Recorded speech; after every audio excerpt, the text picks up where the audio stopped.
here we go with part 4. Now in this part, he's done racked up I don't know how many more misdemeanor charges, along with like spousal abuse and everything. And there's more.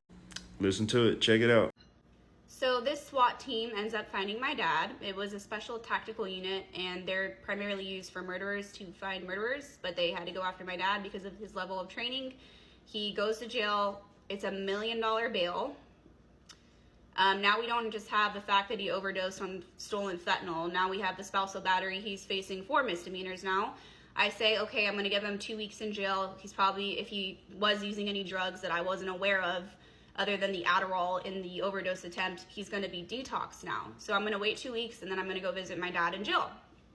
I go to visit him, never been to jail, never been arrested, not a troublemaker, so I'm pretty scared.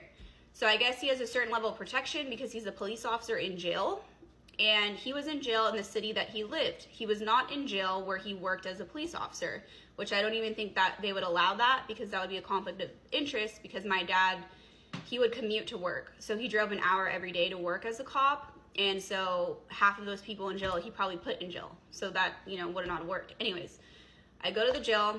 A cop sends me in an elevator upstairs to which floor my dad is on.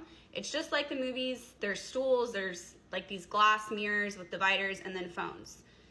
I go and I sit down at a stool. I hear something. This cop brings my dad out. He's in a red jumpsuit. He's cuffed. He looks like hell. I'm in shock. This is the guy that convinced me to be a nurse. This is the guy that told me to always be safe, to always watch my surroundings, and now he's an inmate. The image lives rent-free in my head. If you've ever had to visit a family member in a jumpsuit at jail, you know what I'm talking about. That shit hurts. So, my dad is not calm. He is just as horrible. He is talking a million miles per minute. He's telling me they're gonna kill him in there. He lifts up his pant leg and shows me his fat purple and blue bruises. He presses his leg up against the window. He's like, they're gonna kill me. I need to get out of here. He tells me I'm wasting my time being there. I need to call his family in Oregon to get him out. And that hurt because I took the day off work. I drove 2 hours to see my dad in jail. It was a traumatic as fuck. And he told me that I was wasting my time being there. So I cried, I left.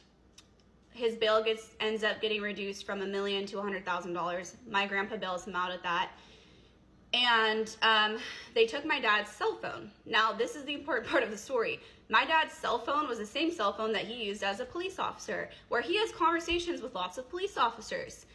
Now he's out on bail. Now he's vengeful. He wants to get revenge on his police department. He wants to expose everything, all the secrets that he knows, and he's out for blood now because he doesn't believe that he should be in jail. He thinks there's other people that should be in jail, like other people he worked with. And he releases a video that goes viral on Reddit of a police officer that he knew that he worked with beating the shit out of someone with a baton. So now my dad's in the news, and the headline reads, his name, overdosed on stolen fentanyl, faces charges, and then his viral Reddit video that he wants to expose this cop for, in which he told me he did report the video. He did report this happening, and nothing was ever done, and this cop was never disciplined. So now we have a revengeful, rageful cop that wants to take down his police department, and all the secrets start to come out.